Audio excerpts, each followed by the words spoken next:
যে ফাল্গুন মাসে 2 তারিখ এসে গেল, ওই যেন কি একটা ব্রত হবে না, রাধা অষ্টমী। রাধা অষ্টমী, শিব চতুর্দশী, তাই তো শিব চতুর্দশী এই ফাল্গুন মাসে 2 তারিখ। আচ্ছা মা একবার হাতটা তুলে বলো তো কারা কারা করবেন ব্রতটা? বেশ, অনেক ভক্ত করবেন। ওই আমার দাদা ভাইরা কেউ করবে না? ওই তো বেশ উঠেছে, মানে করবে অনেকে। আচ্ছা মা কেন গো শিবরাত্রি করবে? স্বামীর অমঙ্গলের জন্য। স্বামীর অমঙ্গলের জন্য? দূর, স্বামীর মঙ্গলের জন্য অল্প অল্প বয়সের মেয়েদের ভিড় কি বাবা, ভোলানাথের মতো বর পাবে, হরি বল, হয় না? আচ্ছা এবার যদি আমি বলি তাহলে ভালো বর পাওয়ার জন্য শিবরাত্রি করা, আর এই যে কয়েকটা দাদা ভাই তুললেন হাত, তাহলে দাদা ভাইরা কেন করবে? ভালো বউ পাবে। ভালো বউ পাবে, তাই তো? তাহলে আমরা ভালো বর পাওয়ার জন্য, আর দাদা ভাইরা বাবারা করবেন ভালো বউ পাওয়ার জন্য। একেবারে সোজা প্রশ্নের সোজা উত্তর। আপনারা বিশ্বাস করেন এগুলো? আমার থেকে আপনাদের অভিজ্ঞতা বেশি, আপনারা জানেন বেশি, জ্ঞানী বেশি। এখানে অনেক জ্যেষ্ঠা বসে আছেন, আমার থেকে আপনাদের অভিজ্ঞতা বেশি। আপনারা কি বলেন যে শিবরাত্রি ব্রত পালন করা ওইটাই কারণ, বাবার মতো বর পাওয়ার জন্য? এই যে আমরা শিবরাত্রি ব্রত করব, আচ্ছা আমরা অনেকে কৃষ্ণ ভক্ত এখানে আছি, আচ্ছা ভগবানও কি কারোর ভক্ত নয়? ভগবান কার চরণ সেবা করে? পরম বৈষ্ণব বাবা ভোলানাথে। ভগবান কৃষ্ণ ভোলানাথের চরণ সেবা করে, তাহলে ভালো করে একটু ভেবে দেখেন, ভগবান তো নিজেই মুখে বলছে আমার হতে আমার নাম বড়, নাম হতে আমার ভক্ত বড়, ভক্ত হতে ভক্তির পদধূলা আরো বড়, নিতাই গৌর হরি বল, হরি বল। তাহলে এই জগতে যদি একবার বাবা ভক্ত চরণ ধরা যায়, আর ভক্ত বলতে তো পরম বৈষ্ণবের মতো বড় ভক্ত আর কেউ নেই। আর ওই বৈষ্ণবের যদি ব্রত কেউ পালন করতে পারে, বেশি তো মন্ত্র নয়, একটাই মন্ত্র বাবা, ওম নমঃ শিবায়, একটু বেলপাতা, বাতাসা, দুধ, গঙ্গা জল, বেশি উপকরণও লাগে না। আর এই কটা দিয়ে যদি বাবাকে কেউ তুষ্ট করতে পারে, তারই অচিরে কৃষ্ণ কৃপা হবে, নিতাই গৌর হরি বল। কৃপা হলে অচিরে কৃষ্ণ প্রাপ্তি হবে। বেশ, তাহলে ওই ফাল্গুন মাসে 2 তারিখে যারা যারা ব্রত পালন করবে, একবারও কখনো ভুলে বলো না আমার স্বামী ভালো থাক, আমার একটা স্বামী ভালো হোক। একটাই কথা বলবে, হে ভোলা না, তোমার চরণ যখন আমার সেবা ভগবান করে, তাহলে তুমি আমাকে আশীর্বাদ দিও যেন আমার মধ্যে কৃষ্ণ প্রেম ভক্তি উদয় হয়। এইটুকুর জন্য শিব ঠাকুরের ব্রত পালন করা, আর অন্য কোনো কারণ নয়। তাহলে আজকে সেই পরম বৈষ্ণব 3 যুগে শিব হলো, কলি যুগে শিব নয় কেন? এই যে আমরা বাবার মাথায় জল দেব, বাবা তো কলি যুগে নয়, বাবা তো হয়েছেন অদ্বৈত আচার্য গোসাই। তাহলে এই অদ্বৈত আচার্য গোসাই কেন হলো? কলি যুগে কেন শিব হচ্ছে না? তার কারণ আছে বাবা। এই যে আমার করে মরছে বাবা, কেউ যদি আমাদের নয়, তাহলে কিসের জন্য আমরা কৃষ্ণ ভজন ভুলে যাচ্ছি? সারা দিনের মধ্যে একবারও গৌর প্রাণ কৃষ্ণ বলে একবারও কাঁদতে পাচ্ছি না। কিসের জন্য পাচ্ছি না গো? কিন্তু মা মনে রেখো, যে যত আমার করো না কেন, শেষের দিনে সাথী হবে তোমার কর্মফল। কর্ম কোনোদিন তোমায় ছাড়বে না বাবা। তুমি যদি জীবনে কাউকে কাঁদিয়ে না রাখো, তোমার জীবনে তো কান্না আসবে না। তুমি যদি কাউকে জীবনে কষ্ট না দিয়ে থাকো, তোমার জীবনে কষ্ট আসবে না। কাঁদালে কাঁদিতে হয়, এ কথাটা মিথ্যা নয়। মহাভারতে গান্ধারীর 1টা নয়, 2টো নয়, 3টে নয়, শত শত পুত্র নিধন হলো। কি গো মায়েরা, এটা তো আমার কথা বিশ্বাস করতে হবে, সেটা বলছি না। তাহলে কাঁদালে কাঁদিতে হয়, এ কথাটা মিথ্যা নয়। তাহলে তুমি কাঁদিয়ে যদি না রাখো, তাহলে তোমার কুরুক্ষেত্রের মাঠে শতপুত্র নিধন হবে কেন?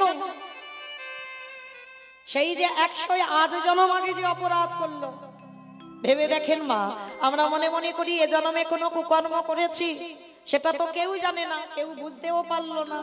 কি বাবা ভাবি না, অনেক একটা কুকর্ম করে ফেললাম, সেটা কেউ জানলো না, কেউ দেখলো না। কিন্তু বাবা মানুষের চোখে ফাঁকি দেওয়া যায়, কিন্তু যিনি ওই মন্দিরে বাঁকা করে, বাঁকা হাতে কালো শশী দাঁড়িয়ে আছে, পারবে ধুলো দিতে? খাতা কলমে হিসাব করে রেখে দিয়েছে, সময় মতো গুছিয়ে ঘরে পৌঁছে দেবে। তাহলে 108 জনম আগে গান্ধারী একটা মাকড়সার ডিমকে মেরেছিল। মাকড়সা দেখবেন যখন বড় বড় মাকড়সা পেটে একটা থলি থাকে না, তা এই 108 জনম আগে অন্ধ ধৃতরাষ্ট্র আর গান্ধারী বাবা ব্রাহ্মণ ব্রাহ্মণী বিয়ের পর কাল রাত্রি তারপরের দিনে ফুলসজ্জার রাত শয়নে গেছে। গান্ধারী ব্রাহ্মণী যখন ছিল দেখলো একটা মাকড়সা বেয়ে যাচ্ছে, ব্রাহ্মণকে ডাক দিল, ব্রাহ্মণ ওই মাকড়সাটা পেরে দাও। কেন না, তুমি আমি যদি শয়নে যাই ওই মাকড়সা যে আমাদের দর্শন করবে, তাই কৃপা করে তুমি মাকড়সাটাকে পেরে দাও। তাহলে ওই রাত্রিতে স্ত্রী বায়না করলো আর স্বামী ওই মাকড়সাটাকে পেরে দিল। আর ব্রাহ্মণী ওই মাকড়সাটাকে ধরে পেটে থেকে বাবা ওই সাদা রঙের থলিটা টেনে ছিঁড়ে নিয়েছে। আর শুধু ছিঁড়ে নিল না, ওই থলিটাকে মাটিতে আছাড় দিল। আর যখনই আছাড় দিল বাবা ছোট্ট ছোট্ট ডিম বাইর হচ্ছে।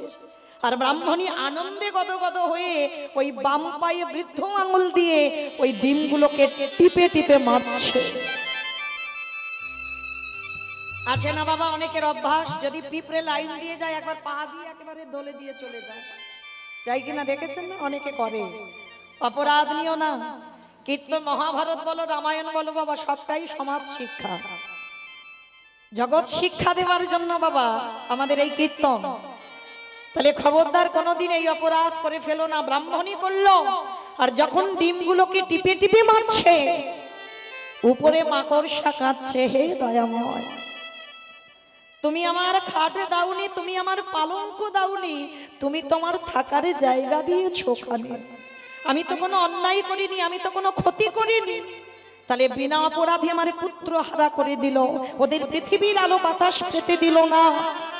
তবে আমার ক্ষুদ্র প্রাণ হতে পারে, একদিনে যদি আমি তোমায় ভালোবেসে থাকি, একদিনে যদি তোমার চরণে আমার দেহ মন প্রাণ দিয়ে থাকি, আমি অভিশাপ দিলাম আমার মতো করে ওই ব্রাহ্মণীকে একদিন না একদিনে শত শত পুত্র হারাতে হবে হবে হবে।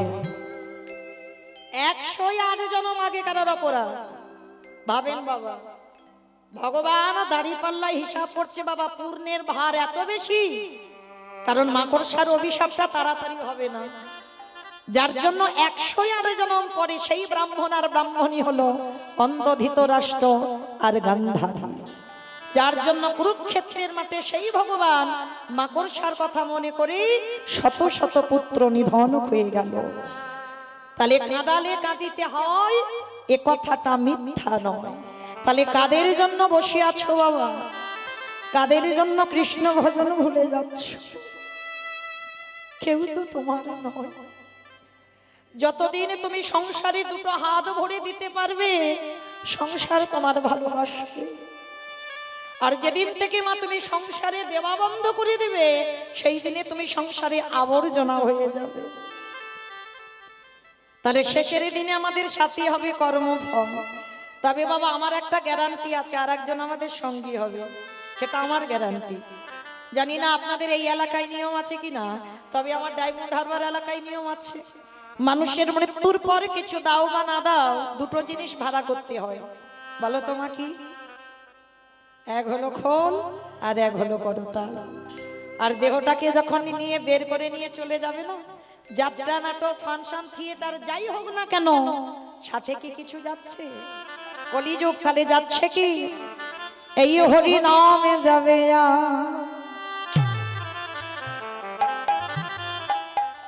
আমাদের পচা দেখো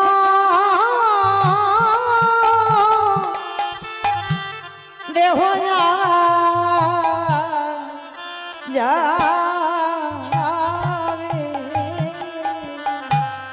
যেদিন তুমি নিতাই গৌর প্রেমানন্দে হরি বল হরি বল।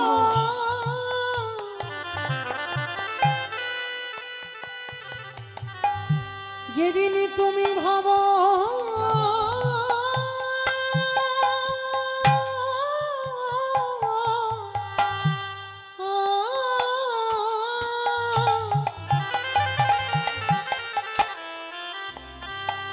যেদিন তুমি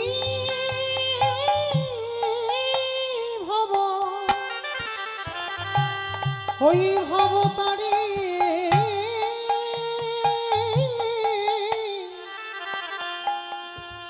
করে যা হরি বল হরি বল। যাবে সেই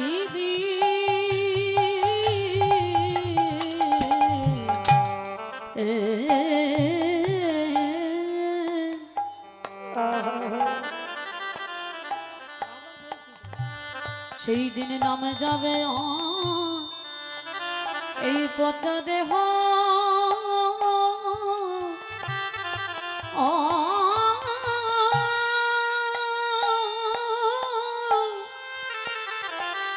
দেহ যাবে।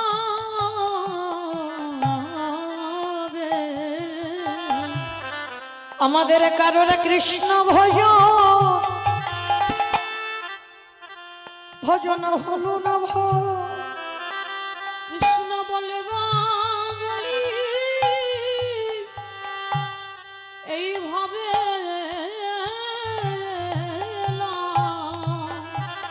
সবাই আমরা মায়ার বাঁধনে বন্দি হলো। শুধু আমার আমার করে মরলাম।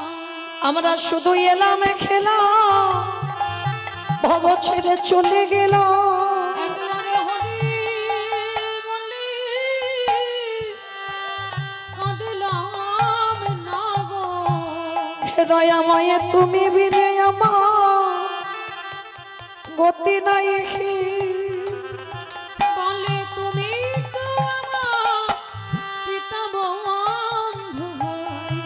দয়াল পার ঘাটাতে আমি দাঁড়াই রহি। একেবারে পারে কারহি দয়াল হরি। তুমি চরণে ছড়া করুণা দয়া। জনমে নাই জনমে জনমে আমার জাতি কুলমান গুরু গৌরা। চরণেতে সপে দিলাম। তুমি যেন চরণে ছড়া করুণা দয়া। জনমে নাই জনমে জনমে তোমার ওই চরণে আমি আমার সব সপিলাম। জাতি কুলমান জীবন যৌবন। যেন চরণ ছড়া করুণা আমি ভাগি জানায়ে রাখি। আমার কেশে ধনে তুমি নিয়ে চলো।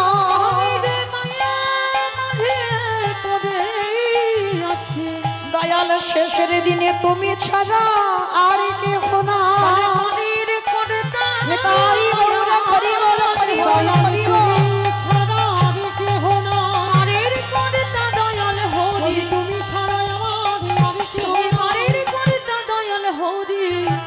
নামে যাবে আর ওই পচা দেহ যাবে। আস্তে শিশুকালে কৃষ্ণ ভজে কৃষ্ণ পাবার আসে। কৃষ্ণ পাবার আসি অগ যৌবনেতে কৃষ্ণ ভজে আসিবা না আসে। অগ বৃদ্ধ কালে কৃষ্ণ ভজে জমির তর আসে। এই কথাটা বাবা আপনারা জানেন, আমি একটু মনে করাচ্ছি। শিশুকালে কৃষ্ণ ভজে কৃষ্ণ পাওয়ার আসে, যৌবনেতে কৃষ্ণ ভজে আসে বা নাই আসে, বৃদ্ধকালে কৃষ্ণ ভজে জমের তর আসে। ভজন যদি করতে হয় মা একটু সকাল সকাল নামতে হয়। কি বাবা, বেলা গড়িয়ে গেলে ভজন হয়?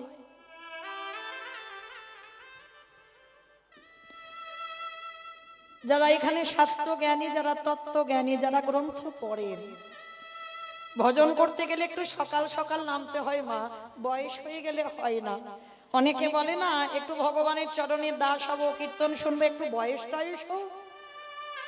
অনেকে বলে এই অল্প বয়সে কীর্তন, অল্প বয়সে ভাববো, কি মা বলে না অনেকে।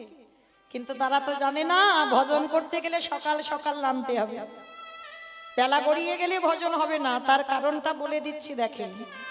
একদিকে বলছে সকালে বেলা ভজন করো, একদিকে বলছে কুড়ি ফুলে ভজন হয় না। মায়েরা, কুড়ি ফুল সম আমাদের দেহতত্ত্বে কোন কাল? বাল্যকাল, একেবারে শিশু। দেখবেন বাবা মারা এসেছে, ঠাকুমা দাদু এসেছে, ছোট ছোট বাচ্চারা বায়না নিল আমিও কীর্তন শুনতে যাব। এসেছে বটে, কিন্তু বাবা অভিজ্ঞতা কি ওদের আছে? কারণ কীর্তন বিষয়টা কি ওদের সেই অভিজ্ঞতা নেই, কারণ ওটা কুড়ি ফুল। ঠাকুমারা বলতে এই নাতনি কুড়ি ফুল তুলে জলে যত ভিজিয়ে রাখে কুড়ি ফুল গোবিন্দ সেবায় লাগে না।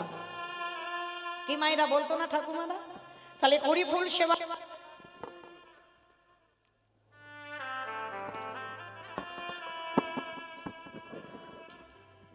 আর বাসি ফুল তো লাগবেই না, ওটা আমরা সবাই জানি। কি বাবা, বাসি ফুল লাগে গোবিন্দ সেবায়? কি গো মা, যে ফুলটা গাছে ফুটে মাটিতে ঝরে পড়ে গেছে, ও ফুল গোবিন্দ চরণে দিতে পারবে? আর বাসি ফুল সম কোন কাজ? দন্ত পড়ে যাবে, কেশ পেকে যাবে, চামড়া গুলো আলগা হয়ে যাবে, এ ফুল গোবিন্দ সেবায় লাগবে না।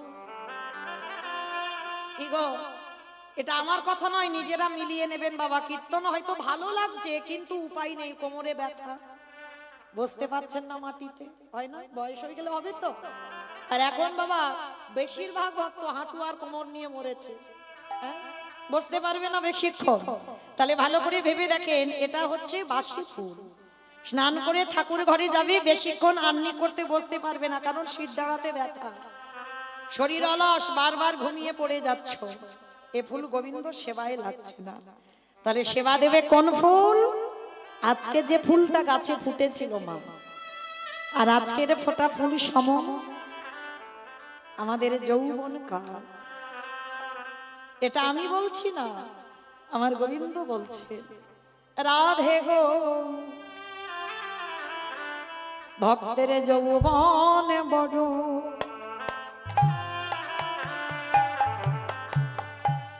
আমি ভালোবাসি, বলে ওগো রাধি,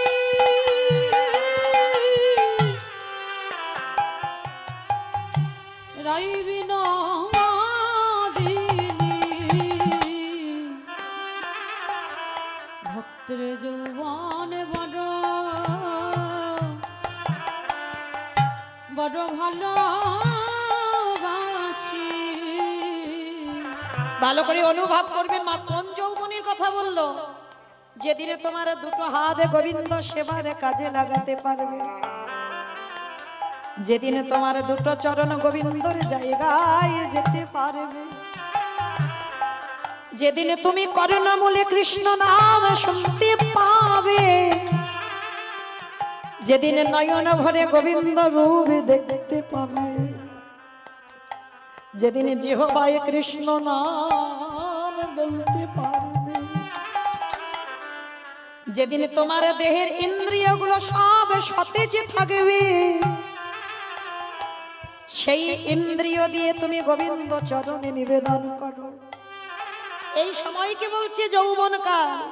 বাবা আপনারা যারা কীর্তন বোঝেন, গোবিন্দ আমার রাধারানীকে 100 বছর কাঁদিয়েছে, একটা দুটো বছর নয়, 100 বছর। আপনারা কদিন কৃষ্ণ বলে কেঁদেছেন, হা গৌর বলে কেঁদেছেন, আমার রাধারানী 100 বছর কেঁদেছিল। ভাবতে পারছে বছরের নামটা কত? একটা দিন দুটো দিন মাস নয়, বছর। তাহলে 100 বছর কেঁদে যখন আমার গোবিন্দের সঙ্গে গোলকে আবার সাক্ষাৎ হলো, আমার রাধারানী প্রশ্ন করেছিল, আচ্ছা বধূ তুমি তো ভালো করে জানো আমি এক পলক তোমাকে না দেখে থাকতে পারতাম না, জলের কলসি জল থাকতো, জল ফেলে আমি জল আনতে যেতাম শুধু তোমার রূপ দেখবার জন্য। তাহলে কিসের জন্য তুমি শ্রীরামের অভিশাপে আমাকে 100 বছর কাঁদালে? যা কিছু জগতে হয় তোমারই ইচ্ছাতে হয়, তাহলে তুমি নিশ্চয়ই জানতে যে আজ আমার শ্রীরাম অভিশাপ দেবে, আমি 100 বছর তোমাকে হারিয়ে থাকবো, তুমি তো জানতে। গোবিন্দ হেসে বললেন, রাধে গো, এই জগতে যা যা কিছু হয় আমার চিত্রপটেই হয়। সব আমি জানি। তবে এই যে তোমাকে 100 বছর কাঁদালাম কেন জানো রাধে? তুমি হলে জগতে আশ্রয় তত্ত্ব। রাধারানী হলেন আশ্রয় তত্ত্ব আর গোবিন্দ হলেন বিষয় তত্ত্ব। যেমন নবদ্বীপে নিতাই চাঁদ হলেন আমাদের আশ্রয় তত্ত্ব আর আমার মহাপ্রভু হলেন বিষয় তত্ত্ব। তাহলে আশ্রয় না করলে বাবা বিষয় ধরা যাবে না। যাবে কি? এই যে আপনারা তিরপলে বসে আছেন, এই যে সিমেন্ট করা মাটির উপরে সিমেন্ট করেছে, তার উপরে তো তিরপল। আচ্ছা, মাটি আর তিরপলের মধ্যে কোনটা আশ্রয় গো আর কোনটা বিষয়? মাটিটা। বেশ, মাটিটা আশ্রয়। মাটি যদি না থাকতো বাবা তিরপল আমার কমিটি দাদারা পাততে পারতো না। তাহলে মাটি আশ্রয়, বিষয়টা তিরপল, আর তিরপল আছে বলে আপনারা বসেছেন। কি গো? তাহলে মাটি যদি না থাকতো তিরপলটা কোথায় পাততো? পাতা যেত কি? তাহলে জগৎ সংসারে ঠিক সেই রকম রাধারানী হলেন আশ্রয় তত্ত্ব আর গোবিন্দ হলেন বিষয় তত্ত্ব। রাধারানী 100 বছর কেঁদেছে কেন জানো? আপনাদের আমাদের শিক্ষা দিল। এই কলির জ্ঞানন্ধজি যদি রাধা চরণ আশ্রয় করে কেউ রাধারানীর মতো কাঁদতে পারে, রাধারানীর মতো হা কৃষ্ণ প্রাণ কৃষ্ণ বলে যদি কেউ যুগল ভাসাতে পারে, আমারে ভগবানে কি করে জানো? পৃথিবীর যে প্রান্তে থাকুক না কেন, ও যে ভক্তের দ্বারে ছুটে আসে। নিতাই গৌর হরি বল, হরি বল। কৃপা করো বলে ও যে ভক্তের ডাকে ডাকে ছুটে আসে।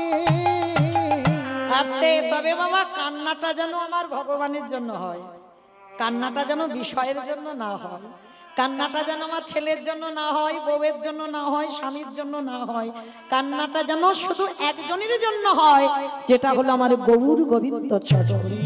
নিতাই গৌর প্রেমানন্দে হরি বল। হরি বল।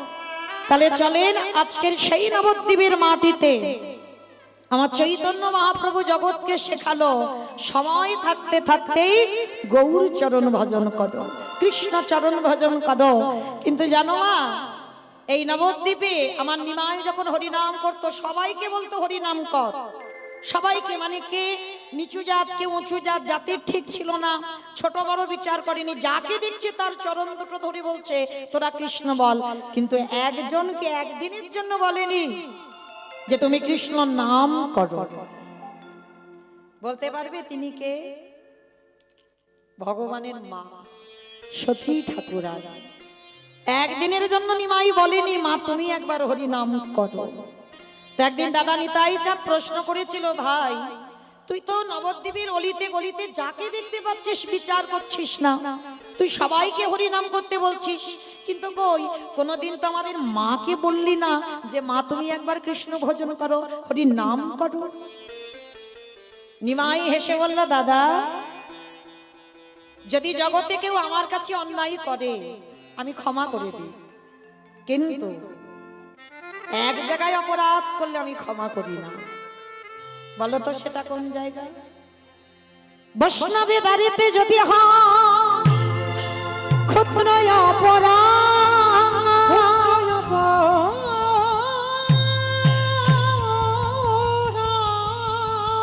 মহা মহা ভজনেতে পড়ে যায় বাবা, বৈষ্ণব দেখে যে বানানো আই মুন্ড, তার মুন্ড পড়ে যায় নরকের কুণ্ড। বৈষ্ণব অপরাধী করে জীবা গঙ্গা স্নানে যাওয়া, পতিত পাবনী গঙ্গা তারে রেখে দূরে সরে যা। আমি বলছি না, আমার কথা নয়। নিতাই চাঁদ জিজ্ঞেস করলো আমার প্রভু নিমাইকে, প্রভু এই ভাই সবাইকে হরি নাম করতে বলছিস, মাকে কেন বলছিস না? বলে দাদা আমার মাকে বলবো কি করে? আমার মা তো অপরাধী, শুধু অপরাধী নয়, আমার মা মহাপাপী হয়ে গেছে। ভাই, মা মহাপাপী হয়ে গেছে কেন? তোর মা আমাদের মতো মা নয়, তোর মা যে হয় সে মহাপাপী হবে। বলে হ্যাঁ দাদা, সবাই তো জানে না আমার কাছে কেউ আমার আপন হয় না, আমার কাছে কেউ পর হয় না, কর্মের শাস্তি তাকে পেতে হয়। সে আমার মা হোক আর আমার সন্তান হোক, আমার যেই হোক, শাস্তি তাকে পেতে হবে। নিতাই চাঁদ প্রশ্ন করছে, ভাই মা অপরাধ করেছে, কি এমন অপরাধ? বলে দাদা, আমার কাছে তো অপরাধ করেনি, করেছে বৈষ্ণব চরণে। আর এই ত্রিলোকের মধ্যে সব থেকে বড় বৈষ্ণব কে গো? বেশ, 12 জন বৈষ্ণবের মধ্যে বৈষ্ণবের আচার্য হচ্ছেন পরম বৈষ্ণব বাবা ভোলানাথ। বৈষ্ণবের আচার্য বলছে মানে সবার উপরে বলছে পরম বৈষ্ণব। কিন্তু বাবা, এই যে আমরা জগতে দেখি বৈষ্ণব যারা হবে, দাদার সঙ্গে তিলক সেবা করতে হবে, গলায় তুলসীর মালা নিতে হবে, হবে না? এগুলো তো বৈষ্ণবদের আভরণ, তাই না? এগুলো পোশাক। এই যেমন আমরা পোশাক পরেছি বাবা, গলায় মোটা তুলসীর মালা, দাদার সঙ্গে তিলক সেবা করা, প্রসাদ ভোজি, এগুলো আভরণ, এগুলো আচরণ করছি বাবা। ভিতরটা বৈষ্ণবতা হয়নি, কিন্তু ভিতরটা বৈষ্ণবতা করতে হবে তো। বাবা ভোলানাথ আভরণে বৈষ্ণব নয়, যে গলায় তুলসীর মালা নেই, গেরুয়া বসন করে নেই, আবার ওই দাদার সঙ্গে তিলক সেবা করে নেই, আমাদের এই যে ঊর্ধ্ব তিলক করা নেই, আছে কি? ভোলানাথের নেই। তথাপিও বলছে বৈষ্ণবদের আচার্য পরম বৈষ্ণব, সবার উপরে বড় বৈষ্ণব। কেন? কারণ হৃদয়টা হচ্ছে বাবার বৈষ্ণব। আচরণ করছে না, কিন্তু হৃদয় বৈষ্ণব। এই প্রকৃত বৈষ্ণব জগতে বাবা দুর্লভ, সব সাজায় ভরপুর, সব সেজে আছি আমরা, কিন্তু বৈষ্ণব কাকে বলবো? ত্রিনাদপি শুনিয়েছিল তররিব সহিষ্ণু না হমানি না মানো দেন কীর্তনীয় সদা হরি। সাজলে হবে না বাবা, সাজ দেখে কি হবে? সাজ দেখে কিছু হবে কি?